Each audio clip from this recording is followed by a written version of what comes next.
A special thank you to each of our subscribers who make this channel possible. Here's today's story. In a shocking development that has raised serious concerns about privacy and civil liberties, the U.S. Immigration and Customs Enforcement, ICE, has secured a new agreement with federal health officials that grants immigration agents access to sensitive personal data from Medicaid records.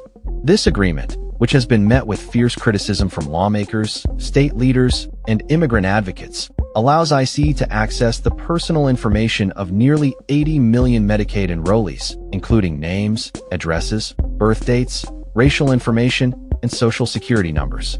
Officials from the federal government assert that this move is aimed at preventing abuse of the Medicaid system, but many critics argue that it poses a significant breach of privacy and could deter families from seeking necessary emergency health care.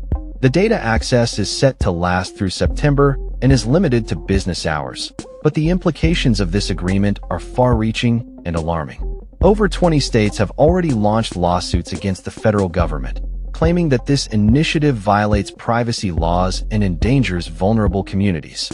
The agreement was signed by officials from the Centers for Medicare and Medicaid Services, CMS, and the Department of Homeland Security, DHS, and is formally titled the Information Exchange Agreement between the Centers for Medicare and Medicaid Services and the Department of Homeland Security for disclosure of identity and location information of aliens. According to the agreement, ICE will receive login credentials for a CMS database that contains sensitive medical information, including detailed records about diagnoses and procedures. While the agreement specifies that ICE is allowed to access information regarding Medicaid recipients, it has raised concerns about the extent of data that could be retrieved, such as home addresses, phone numbers, and social security numbers.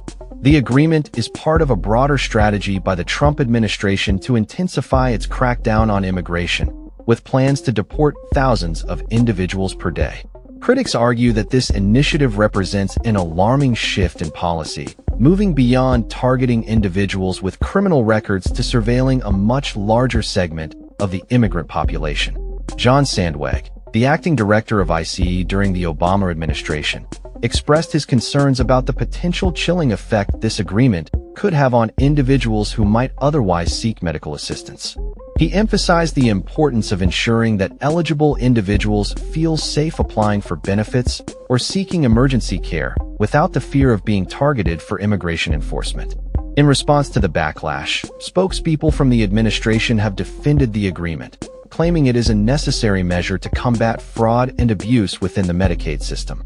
They argue that the initiative is aimed at protecting taxpayer dollars and restoring credibility to a vital program. However, critics, including the American Civil Liberties Union, ACLU, have strongly condemned the agreement, labeling it as a dangerous repurposing of critical health data into a law enforcement database. The ACLU's senior policy counsel, Cody Vinsk, highlighted the inadequacy of the privacy protections in place, pointing out that the agreement allows ICE to retain Medicaid data for as long as deemed necessary and can be renewed indefinitely. This raises serious questions about the long-term implications for the privacy rights of millions of Americans enrolled in Medicaid.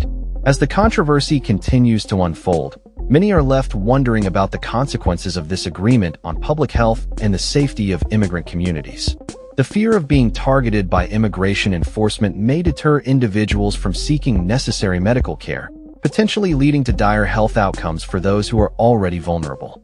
The agreement has ignited a fierce debate about the balance between immigration enforcement and the protection of civil liberties, with advocates calling for immediate action to protect the privacy rights of all individuals, regardless of their immigration status. As the legal battles continue and public outcry grows, it remains to be seen how this situation will evolve and what measures will be taken to safeguard the rights of those affected by this controversial agreement. That's all for this story. We upload videos every day covering many different subjects, so hit that subscribe button to stay informed. Thanks for watching.